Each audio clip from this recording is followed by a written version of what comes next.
Hi, I'm Rick Anthony, and welcome to the Someone You Should Know podcast, the podcast that focuses on musicians, authors, and interesting people. We like to say we're making a difference one artist at a time. So sit back, have a cold one, and get ready to meet someone you should know. Welcome to the Someone You Should Know podcast, the podcast where we shine the light on incredible talent you might not have discovered. I'm Rick Anthony, this time a musician who started playing at the age of 7. He has toured with some legends, and I'm sure he's got some great stories to tell. Ranked #1 singer-songwriter in Southern Florida, he's a winner of many awards, including Best Nightclub Act, Entertainer of the Year, and he plays more than 30 instruments. Will you please welcome my friend King Colton? How you doing, my friend? Doing great. Great to be here with you. Thank you. Now, folks, I'm in Chicago, and he is down in sunny, warm Florida. How you been enjoying things down in Florida, King? Oh, I love it. I've been here a long time, and I use this as my home base, and I travel all over the world from here. But it's like 80 degrees today. It's gorgeous. 35 in Chicago when we're recording this, folks, by the way. You started playing at an early age, 7 years old. What sparked your interest in the idea of maybe even becoming a musician? Well, it was a combination of things. I think the first thing that really got me was Elvis. He was just, he broke the mold. He was so unique. And my mother was a violinist. My grandfather was a violinist. They're two gypsies. I came from a gypsy heritage from Romania. And they used to tour all over Europe and play. And then my uncle, her brother, was a musician in the army band. So I had a lot of exposure to music, and I just loved it, you know. You've been playing this for a very, very, very long time. 35 instruments you've mastered. Can you name some of the instruments you play? Well, I first started out on saxophone. I studied saxophone for 9 years. I played in orchestras, big bands, everything.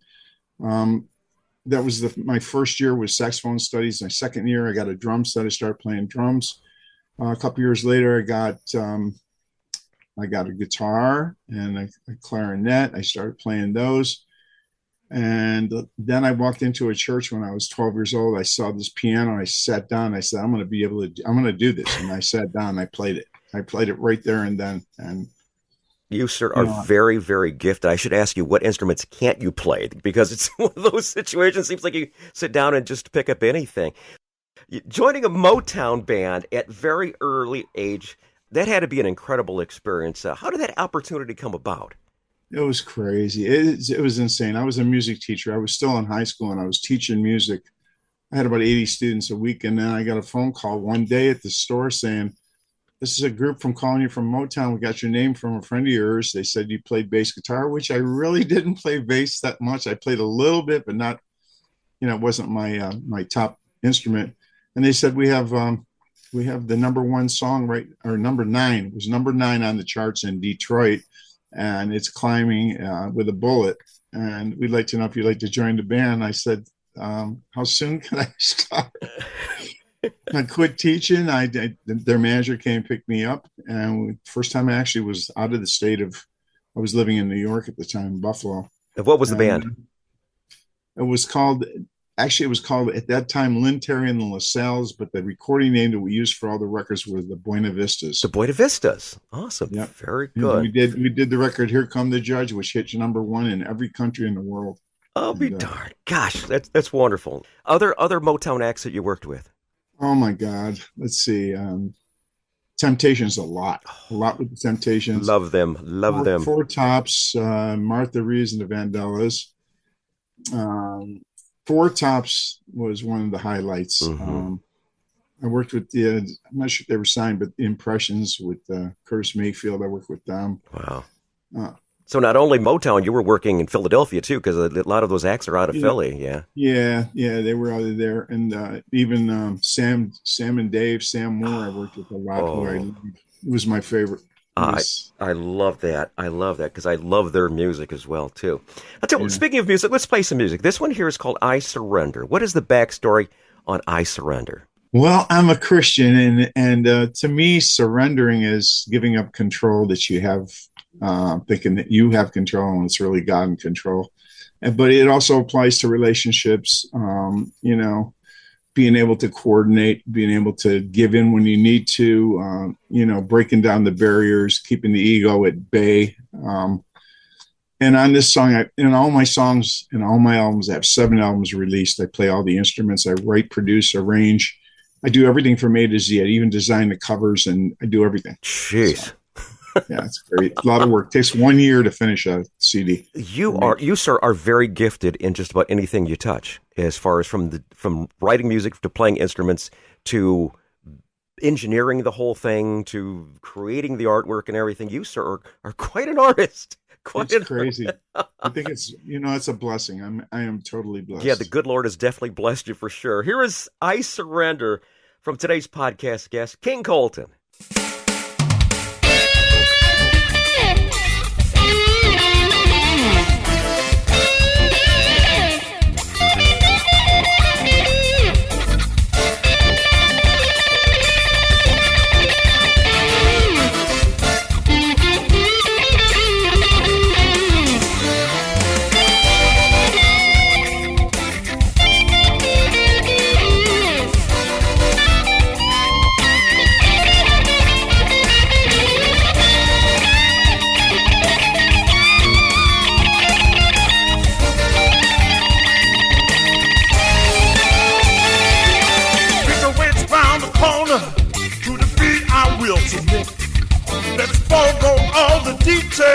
To the point I'm trying to get. Show mercy to your captive, whose passion you provoke. Out here on the battlefield to show that there's no joke. I tried to fight the feeling, but it never goes away. I told myself so many lies, I can't believe just what I say. I can perish from the love I feel, now my strength almost regained. Before my heart disintegrates from this devastating pain, I feel somewhat threatened of bizarre intensity. A prisoner of love is what I am, in a way for you to set me free. I'll be your slave of passion, in seclusion do what you like. Can't resist your dominant ball skill, you're a renegade Scott sight. I surrender to your presence, I surrender to you this night. I called off all defenses in order to make it right. I surrender to your essence, I surrender to you this night. I turned on all defenses, I surrender and give up the fight.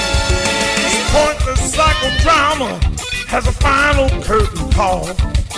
Take from me the love I have, the honesty says it all. I find myself in the juice of soul, so white leg in my hand. All has been said and done, I watch myself half-land. I'm trying to fight this feeling, but it never goes away. I've told myself so many lies, I can't believe just what I say. I can perish from the love I feel, and that strength I must regain. Before my heart disintegrates from this devastating pain. Play my guitar.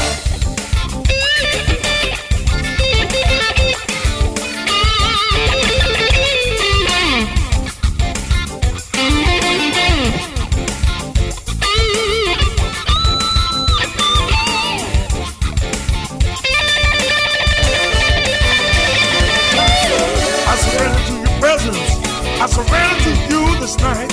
I called off all defenses in order to make it right. I surrender to your essence, I surrender to you this night. I turn down all defenses, I surrender and give up the fight. There's a certain desperation that's drawing me to you. My strategy is worthless, can't deny the things I do. You disrupted my composure, got me bound to your velvet glove.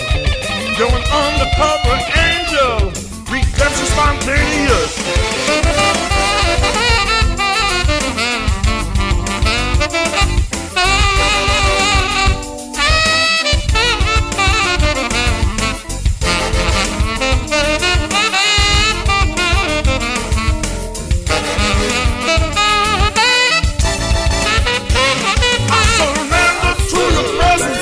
Surrender to you this night. I'm calling all the fences.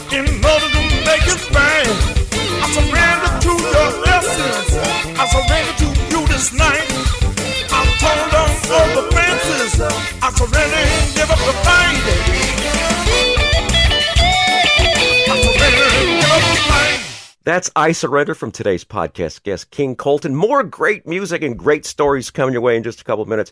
But first, I want to say, hey, thanks so much for tuning in to the Someone You Should Know podcast. Because of you, the Someone You Should Know podcast is streamed to over 2,770 cities in 102 countries around the world. Thanks to our good friends at Buzzsprout. I want to salute a couple of those cities: Pompano Beach, Florida, San Leandro, California, Knoxville, Tennessee, and Inverness, Scotland. The Someone You Should Know podcast, heard wherever quality streaming audio is available. We're speaking with the legend King Colton today. Your music has taken you around the world, from the States to Europe to Australia to all the four corners of the world and everything. Where is maybe your favorite place to play? Do you have a specific spot that says, boy, I really enjoyed playing there?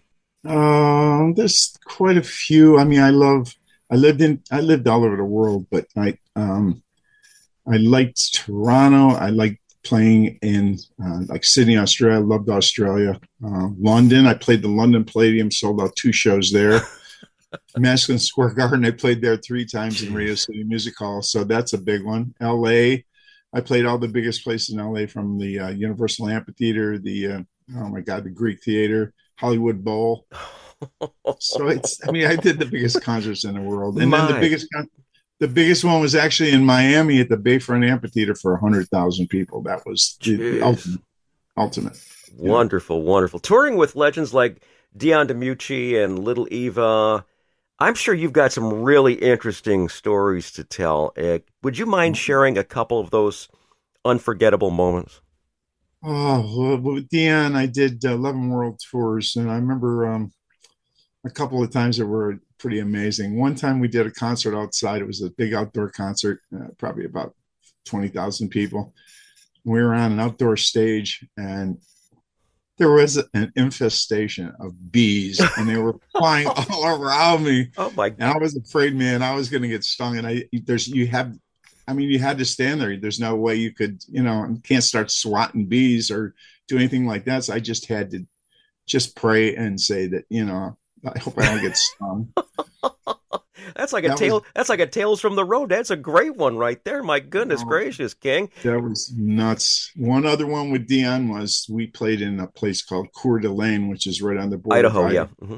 Yeah, Idaho and Washington. And in order to do this concert, oh my God, we had followed George Benson on this concert, and it was supposed to be the highest chairlift in the country, and you had to take it. We played on the top of a mountain. Oh, jeez. And we had to take these chairlifts all the way to the top of the mountain. 1,500 people took that chairlift, and we played this concert up there. And at that time, there was fires going on in the state of Washington. We could see the smoke coming off the trees, and the concert went great. But the hardest part was coming back down, because those chairs were pointing. I mean, it went straight down, and it was like really scary. Yep. I mean, better hope that you don't have any problems with the heights or falling or anything like that. Wow. Oh, yeah. Now, you've shared the stage with so many icons. Anyone you've connected with in particular, you thought, wow, this would be an artist I really and truly would love to do a collaboration with? Oh God, I spent a year touring with Frankie Valli in the Four Seasons. I did 2 years touring with the Everly Brothers with Dion. The one person that I really, really, and I still kick myself for it, not taking advantage of the situation, but I played with Bob Seger. Oh, my favorite. A bunch of concerts with him, and he was, at the time, it was like 1974 maybe. Oh, before he hit, yeah. He was before the Live Bullet, Michigan. yeah. He was big in Michigan. He was like, a star in Michigan. Any place outside, nobody heard him. Yeah. And we did some concerts together, and he asked me if I would play keyboards in his band, join his band. And at the time I couldn't, because I was with a band called Great Lakes Express out of Michigan. We were like just getting ready to hit it, and we were touring all over, and I had 3 years invested in the band, so I turned him down. And that's the one guy I would have loved to play with. And right at that point, too, is when the Silver Bullet Band took off. Yep. Because in 76, he had the Live at Cobo Hall album, and then he had Night Moves, and then it just really took off. Seger is one of my favorites, and as a matter of fact, from that Live Bullet album, I think one of my all-time favorite songs is Traveling Man and Beautiful Loser. And, well, I loved it for many reasons. It was a great song for one thing, but plus it was it was like 8.5 minutes long, and back in the days, it was a great song to do your bathroom breaks. So, Exactly. yeah, I never got a chance to talk to Bob, but that's one act that I really and truly have loved through the years, and that would have been kind of very, very special. Let's play some more music here, okay? Next song we're going to feature is called "Making Me Crazy." The story behind it. I understand let's talk about the video for that particular song, and your involvement with the film called Bad Actress. What's the story on that? That was a really cool movie that was done in a production called The Movie Studio, and featured Excelina, who's a famous actress from, I believe, Colombia, and also the son, Michael Gibb, who's the son of Barry Gibb from the Bee Gees. He was in it, and did a couple really, really high-profile scenes in the movie. It was really, really cool. I believe they have that featured on Amazon. You can buy, so you can watch it. Awesome. What I'll do, I'll find the link to it, everybody. I'll find the link to it, and we'll put it down in the show notes so everyone can check it out. And the video, tell me about the video.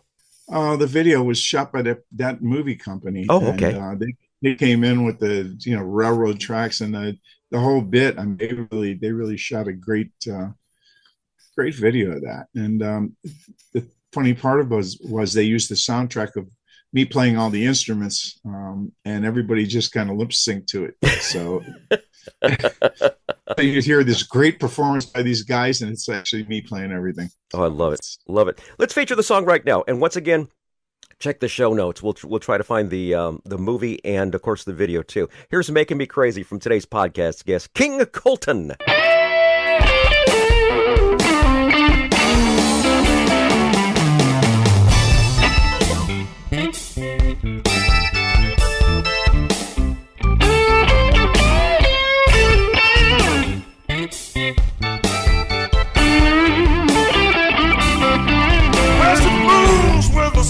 Showness that you know that she's confident. She doesn't need a weak man. It's a message that she sent. How do I get near you? When will the time be right? Am I the kind of man you dream of when you dream in late at night? Find the answer, stand it anymore. Stop questioning my sanity. Just open up the door. You're making me crazy. Making me crazy. You're driving me mad. Driving me mad. You're the only woman. Only woman. I wish I ever had. You're making me crazy.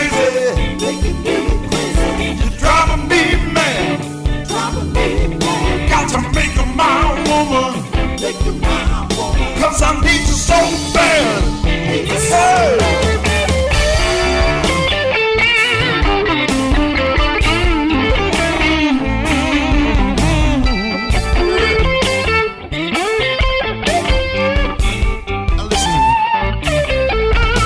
So need you to believe that she likes to be alone. It's all just part of an act. She wants a family and a home. How can I convince you? I can give you all you need. I'll always be there for you. Between the lines is where you can be.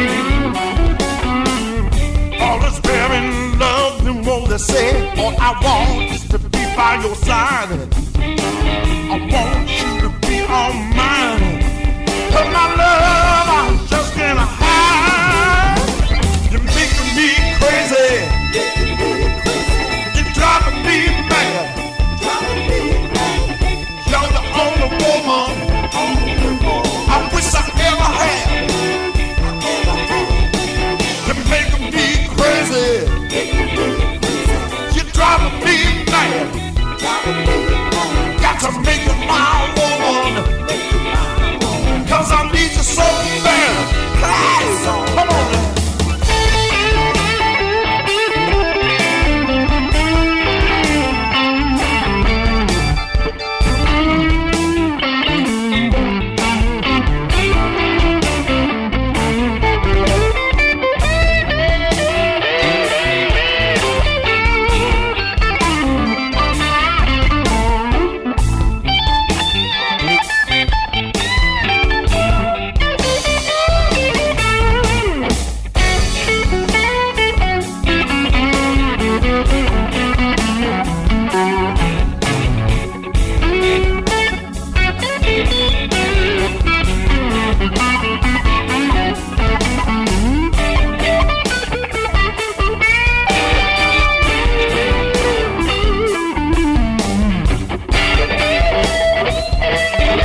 emotion that gets your heart beating loud. It's the motion of the ocean and the waves are crying out, making me crazy, you're driving me mad, you're the only woman I wish I ever had. You're making me crazy, you're driving me mad, got to make it my woman, 'cause I need the soul bad.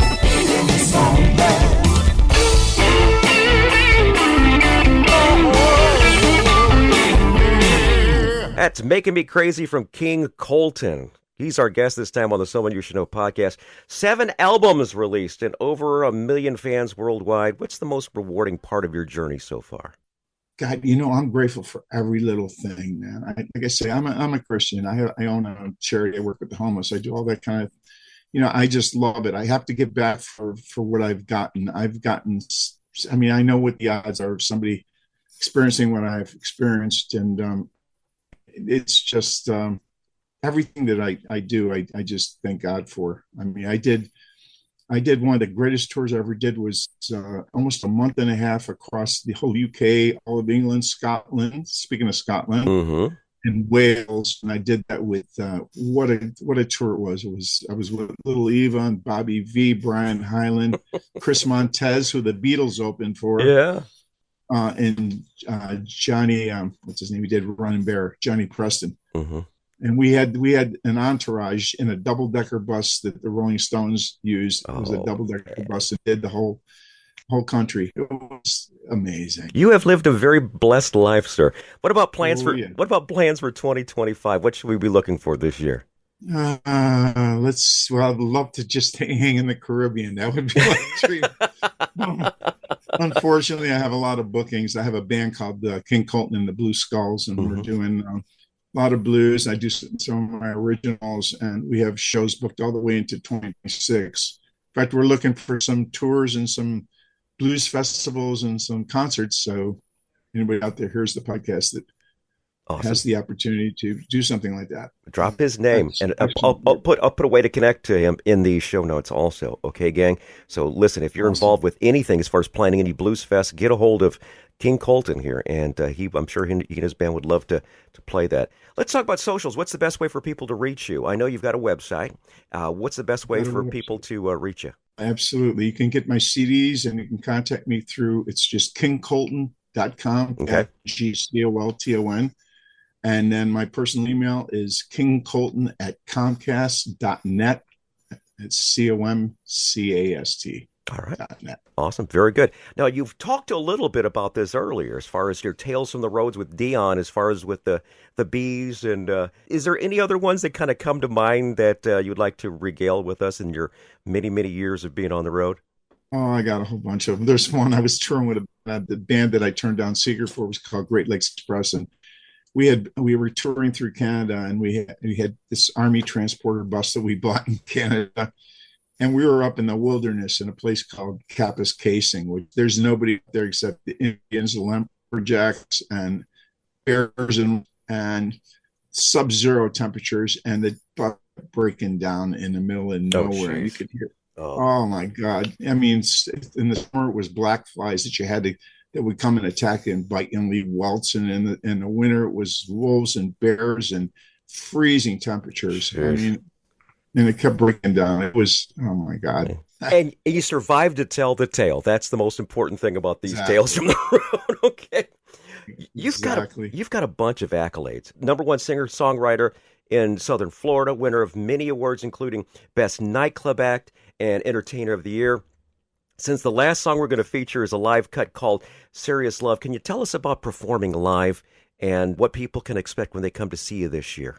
Well, pretty crazy. I just had a beautiful custom guitar made. I have 34 drum sets. I'm either going to be playing drums, or I have 200 guitars, all the finest, a lot of them custom made for me. So I do all the lead vocals. I play guitar, I play keyboards in the band. I play some flute, I play harmonica, saxophone, tenor, and alto. So it's a mixed bag of doing a whole bunch of different things that I do. And I was mentioning earlier that I'm working with Artie Kornfeld, he developed Woodstock. He was one of the fathers that put that all together. He was the vice president of Capitol Records. He took Quincy Jones's place running Roulette Records, and he ran Mercury. And he's had hit after hit. He wrote the Pied Piper. He's with John Lennon's favorite and first song he ever bought.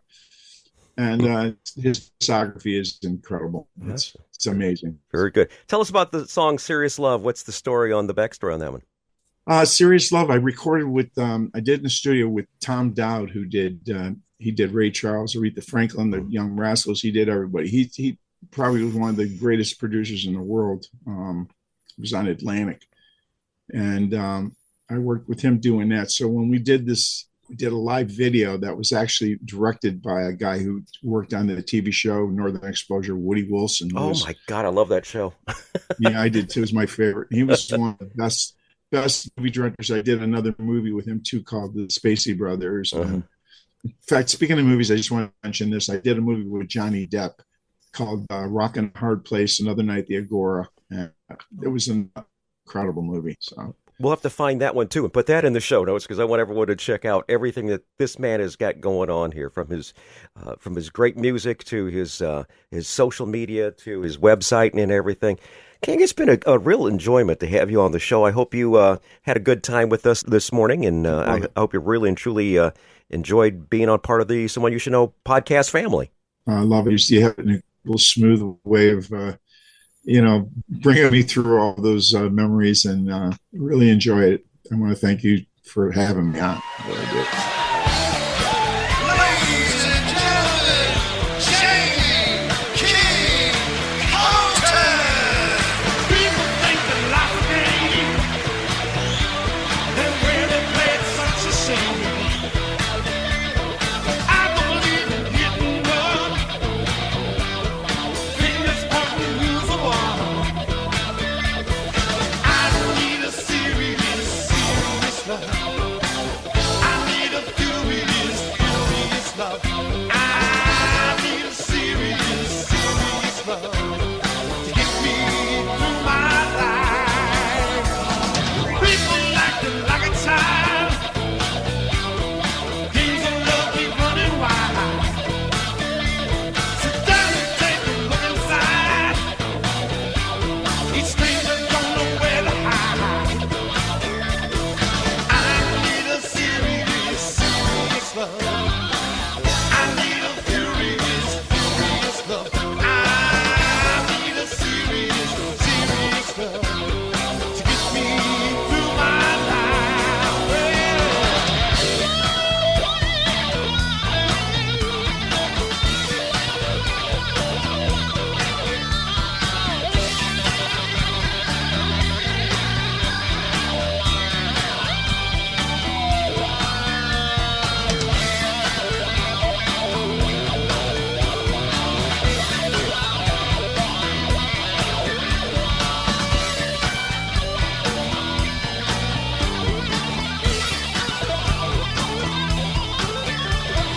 I need a serious love. I need a furious love. I need a serious love to get me through my life. People dying by the scores. Preacher telling in his own words. Find the love that treats you right. Not just love that's for one night. I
Hi, this is Rick Anthony, thanking you again for listening to this episode of Someone You Should Know. Now, if you're an aspiring musician or an established musician that's looking for a little exposure, I invite you to drop us a line at someoneyoushouldknowpodcast@gmail.com. That's someoneyoushouldknowpodcast@gmail.com. Also, I invite you to tell a friend about the Someone You Should Know podcast. I thank you for tuning in this time, and I invite you to check us out next time on the Someone You Should Know podcast, because you never know who's going to show up. Until next time, remember, God loves you, and so do I.